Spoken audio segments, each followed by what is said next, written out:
எல்லாருக்கும் வணக்கம். இந்த வீடியோவில் வந்துட்டு toll carriage way round about பற்றி தான் பார்க்க போகிறோம். இப்போ வந்து நம்ம வந்துட்டு ஒரு மைனர் ரோட்டில் வந்துட்டு போயிட்டுருக்கோம். இந்த மைனர் ரோடு வந்துட்டு ஒரு டோல் கேரேஜ் வேல வந்துட்டு ஜாயின் பண்ண போகுது. அதுலேருந்து நம்ம எப்படி டோல் கேரேஜ் வேலை ட்ரை பண்ணலாம் அப்படிங்கிறத பற்றி தான் பார்க்க போகிறோம். இப்போ இந்த ரோடு வந்து எண்ட் ஆகுது.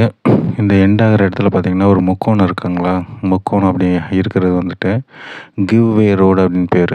ஏதாவது நம்ம ரைட் ஹேண்ட் சைடில் ஏதாவது வெஹிக்கிள் வந்ததுன்னா அதுக்கு வந்துட்டு நம்ம ஃபஸ்ட்டு ப்ரிஃபரன்ஸ் கொடுத்துட்டு அது போன பிறகு தான் நம்ம போக முடியும். இப்போ இங்கே சிக்னல் விழுந்துருச்சு.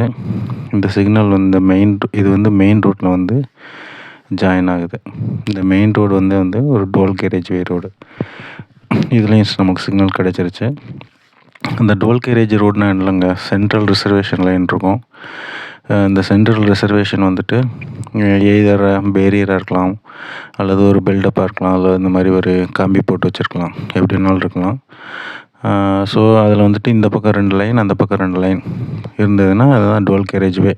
மோர் தேன் 2 லைன் கூட இருக்கலாம். சில சமயம் 4 லைன்ஸ் இருக்கும். நம்ம எப்போயுமே இதில் வந்துட்டு லெஃப்ட் ஹேண்ட் சைடில் போகிறது தான் சேஃபு. இதில் வந்து 2 லைன் இருக்குது. நம்ம லெஃப்ட் ஹேண்ட் லைன்லேயே போகிறது. இப்போ வந்து ரைட் ஹேண்டில் எப்போ போகணும் அப்படின்னா, ஏதாவது ஓவர்டேக் பண்ணும்போதும் ரைட் ஹேண்டில் போயிட்டு ஓவர்டேக் பண்ணிவிட்டு திருப்பி நம்ம சேஃபாக இருந்ததுன்னா லெஃப்ட் ஹேண்டுக்கு வந்துடலாம். அதே மாதிரி 3-4 லைன் இருந்ததுன்னா 3-4 லேன் இருந்ததுன்னா நம்ம வந்துட்டு ரைட் ஹேண்டும் மிடில் லேன் வந்து ஓவர்டேக் பண்ணுறதுக்காக யூஸ் பண்ணிக்கிடுவோம். இப்போ பார்த்தீங்கன்னா இந்த ரவுண்ட் அபவுட்டில் நம்ம நின்றுக்கிட்டு இருக்கோம். எப்போயுமே வந்துட்டு ரைட் ஹேண்ட் சைட்லேருந்து டிராஃபிக் வந்ததுன்னா நம்ம நின்றுக்கிட்டே தான் இருக்கணும். ஸோ எதுவும் டிராஃபிக் வரல அப்படின்னா தான் நம்ம வந்துட்டு இந்த ரவுண்ட் அபவுட்குள்ளே போக முடியும். அதுக்கு முன்னாடி நிறையா வந்துட்டு டிராஃபிக் சைனு, டிராஃபிக் சிக்னல்ஸு அது கூட நம்ம கன்சிடர் பண்ணணும். இப்போ வந்துட்டு எதுவுமே எனக்கு ரைட் ஹேண்ட் சைடில் வரலனால அப்படி நான் மூவ் ஆகுறேன். இங்கே வந்துட்டு நான் வந்துட்டு லெஃப்ட் எடுக்கணும். டக்குன்னு நான் இண்டிகேட்டர் போட்டு பின்னாடி எதுவும் வெஹிக்கிள் வருதா அப்படின்னு பார்த்துட்டு அதுக்கப்புறம் நம்ம சேஃபாக அந்த ரவுண்ட் அபவுட்டில் வந்து வெளியே வந்துடலாம். இப்போ ஸ்ட்ரெயிட்டாக போகிறதுனா நம்ம போயிட்டு அதே மாதிரி தான் எதுவும் நம்ம வந்து கரெக்டாக அந்த சிக்னல் மெனுவெல்லாம் கரெக்டாக பண்ணிவிட்டு நம்ம வந்து ரவுண்ட் அபவுட்டில் வந்து எக்ஸிட் பண்ணிடலாம். ஸோ இந்த ரோடு பார்த்திங்கன்னா இதுவும் ஒரு டோல் கேரேஜ் ரோடு தான். இதில் பார்த்திங்கன்னா அந்த ஒரு ஏரோ மார்க் தெரியல, இது வந்துட்டு க்ரீன் கலரில் வந்துட்டு நம்மளுக்கு திருப்பி வந்து ஒரு ரவுண்ட் அபவுட் வர்றதுக்கான ஒரு இன்ஃபர்மேஷன் வந்து நமக்கு தெரியுது. ஸோ அதன்படி நம்ம அந்த லேன் டிசிப்ளின்லாம் கரெக்டாக பண்ணணும். அப்போ தான் இந்த ரவுண்ட் அபவுட்டில் வந்து நம்ம ஈஸியாக போக முடியும். இது வந்துட்டு எனி டிராஃபிக் சிக்னல்லாம் எதுவும் இல்லை. இது வந்து ஒரு 3 லேன் இருக்கிற ஒரு ரவுண்ட் அபவுட்.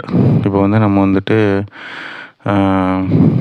கரெக்டாக ரைட் எடுக்கணும். சிக்னல்லாம் போட்டுட்டு தான் லெஃப்ட் எடுக்கணும். லெஃப்ட் எடுத்துகிட்டு இங்கே போயிட்டு இதுவும் ஒரு டோல் கேரேஜ் தான். அது இந்த சிக்னல் வரைக்குமே டோல் கேரேஜ் ரோடு தான் இந்த இது. ஸோ இதுக்கப்புறம் பார்த்திங்கன்னா single carriage way road, built up area, அதில் நம்ம வந்துட்டு நார்மலாக போகிற மாதிரி போய்க்கலாம். ஸோ இப்படி தாங்க ஒரு யூகேயில் வந்துட்டு ரவுண்ட் அபவுட் வந்துட்டு ரொம்ப கொஞ்சம் நமக்கு புதுசாக இருக்கும். தமிழ்நாட்டில் இருந்து வந்தால் அது எப்படி உள்ளே போகிறது, என்ன மாதிரி அது வந்து டிராஃபிக் மூவ் ஆகும், அது கொஞ்சம் கன்ஃபியூஸ்டாக இருக்கும். ஸோ அதுக்காக தான் நான் வந்துட்டு இந்த வீடியோவை நான் போடுறேன். ஐ ஹோப் இந்த வீடியோ வந்துட்டு கொஞ்சம் இன்ஃபர்மேட்டிவாக இருந்திருக்கும் நினைக்கிறேன்.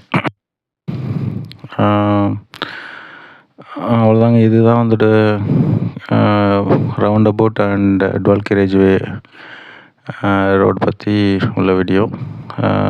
So thank you and we will see some other new video. Bye.